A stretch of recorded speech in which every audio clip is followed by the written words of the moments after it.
ಭಾರತ ಸಿನಿಮಾවේ සදාකාලික තාරුණ්‍ය දේව් ආනන්ද අයිබෝවන් ද art frame රසිකයන් සියලු දෙනාටම අද අපි කතා කරන්නේ ඉන්දිය සිනමාවේ කිසිදා වයසට නොගිය සදාකාලික තාරකාව විදිහට හඳුන්වන දේව් ආනන්දගේ ජීවිතය ගැනයි.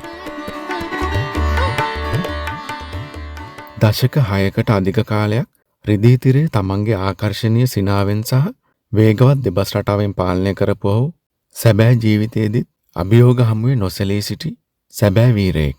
රුපියල් 65ක වැටුපකට රැකියාවක් කරමින් මුම්බායට ආමේ තරුණයා බොලිවුඩයේ පුරාවෘත්තයක් වූ ආකාරය අපි විමසා බලමු.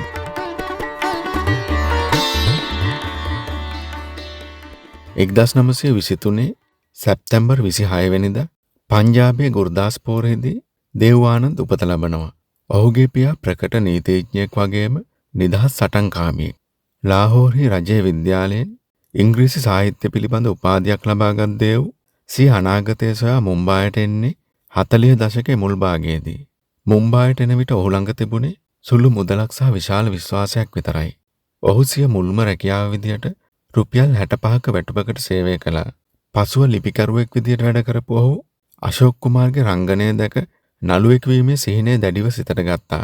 ඔහුම පවසන පරිදි ඔහුට මුල්ම අවස්ථාව ලැබුණේ ඔහුගේ සිනාව සහ ඇස්වල තිබුණු අධික විශ්වාසය නිසායි.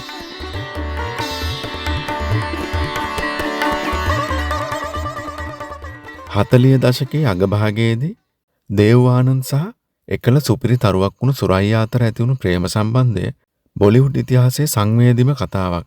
විද්‍යා චිත්‍රපටයේ රූගත කිරීම අතරතුර බෝට්ටුවක් පෙරළී ගිය අවස්ථාවක දේව් සුරයියාව බේරා ගැනීමත් සමග ඔවුන්ගේ ආදරය දළුලා වැඩුණා.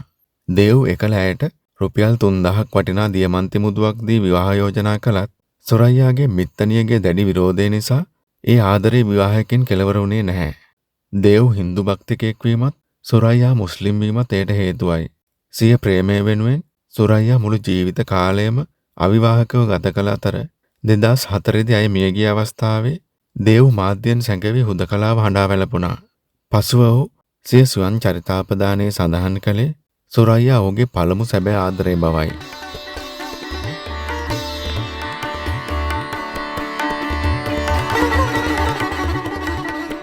එක්දස් 949 දී දේව් සිය සහෝදරයා වුණු චේතන් ආනන්ද සමග එක්ව නවකේතන් ෆිල්ම්ස් ආරම්භ කළා.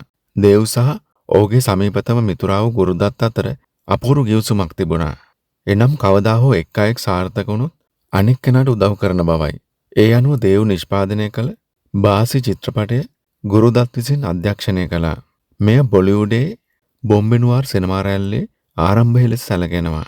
බාසි චිත්‍රපටය හරහා හඳුන්වා දුන් කල්පනා කාර්තික් දේව්ගේ ජීවිත සහකාරිය වුණා. ටැක්සි ඩ්‍රයිවර් චිත්‍රපටය රෝගත කරන අතරතුර ඔවුන් රහසින් විවාහ වුණා.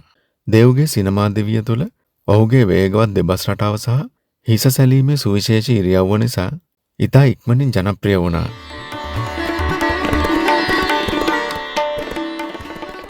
හැටේ දශකයේදී ඔහු රඟපෑ ගයිඩ්, ජුවෙල් තීෆ් සහ ජොනී මේරා නාම වෙන චිත්‍රපට සිනමා ඉතිහාසයේ සන්ධස්ථාන වුණා. විශේෂයෙන්ම ගයිඩ් චිත්‍රපටය ඉංග්‍රීසි සහ හින්දු යන භාෂා දෙකෙන්ම නිපදවීමට ඔහු පෑ නිර්භීතකම අගය කළ යුතුයි. දේව් ආනන්දගේ සිනමා ගමන චිත්‍රපට 100කට වඩා විහිදී තිබෙනවා. ඒ අතරින් සිද්දි, CID, කාලාපානි, කාලා බසාර්, හම්දෝනෝ, තෙරේ ඝර් के सामने, ජුවෙල් තීෆ්, ජොනී මේරා නාම්, හරේ රාම හරේ ක්‍රිෂ්ණා වැනි චිත්‍රපට සිනමා රසිකයන්ගේ හදවත්වල සදාකාලිකවම රැඳී පවතිනවා. විශේෂයෙන්ම රාජේෂ් කන්නා, අමිතාබ් බච්චන් වැනි සුපිරිතරු පැමිණි පසුත් දේව් ආනන්ද තමන්ගේ සදාකාලික තාරුණ්‍ය රැකගනිමින් සාර්ථක චිත්‍රපට රසක් දායක කළා.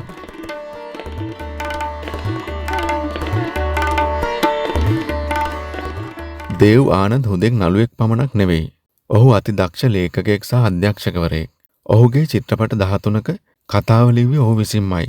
ඔහුගේ ජීවිතය ගැන ලියූ රොමෑන්සිං විත් ලයිෆ් ස්වයං චරිතාපදානය බොලිවුඩ් තරුවක් විසින් ලියන ලද පළමු සම්පූර්ණ මතක සටහන් පොත ලෙස සැලකෙනවා.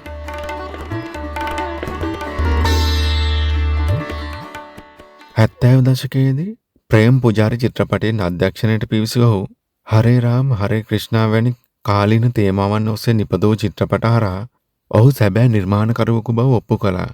ඔහුගේ සිනමා සේවය වෙනුවෙන් ඉන්දියාවේ මෙන්ම ලෝකයේ මැගීම් ලැබුණා. 2001 දී පද්ම භූෂණ සම්මානය, 2002 දී ඉන්දිය සිනමාවේ ඉහළම ගෞරවය වන දාදා සාහබ් ෆාල්කේ සම්මානය, එමෙන්ම 2000 වසරේදී හිලරි ක්ලින්ටන් අතින් නිව්යෝර්ක්හිදී ඔහු විශේෂ ඇගයීමකට ලක් වුණා. 2001 දී නිව්යෝර්ක්හිදී ඔහුට එවර්ග්‍රීන් ස්ටාර් ඔෆ් ද මිලේනියම් සම්මානය හිමි වුණා. 2005 දී නේපාල රජය විසින් ඔහුට විශේෂ ජාතික සම්මානයක් පිරිනැමුවා.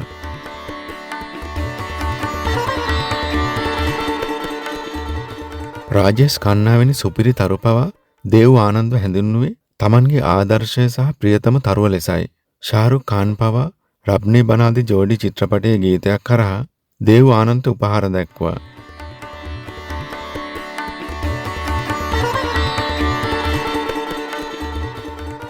දෙදස් 11 දෙසැම්බර් 3 වෙනිදා ලන්ඩනයේ හෝටල් කාමරයකදී වයස අවුරුදු 88ක්ව තිබියදී මේ මහ සිනමා පුරාවෘත්තය අපෙන් සමුගත්තා. ඔහුගේ අවසන් චිත්‍රපටය වූ චාර්ජ් ෂීට් තිරගත වී මාස 2කින් ඔහු නික්ම ගියා. ඔහුගේ අලු ඉන්දියාවට රැගෙන විත් ගෝදාවරී ගඟේ පා කළ අතර ඉන්දියාවේ දහස් ගණන් රසිකයන් ඔහු වෙනුවෙන් හඬා වැළපුණා. දේව් ආනන්ද කියන්නේ හුදෙක් නළුවෙක් පමණක් නෙවෙයි. ඔහු සදාකාලික තාරුණ්‍ය සංකේතයක්. ඔහු අපෙන් සමුගත්තත් දේව් ආනන්ද රෙදි තිරේ මත තැබුවේ සිනාව සහ පෞරුෂය සිනමා ඉතිහාසයේ පවතින තාක්කල් නොනැසී පවතිනු ඇති.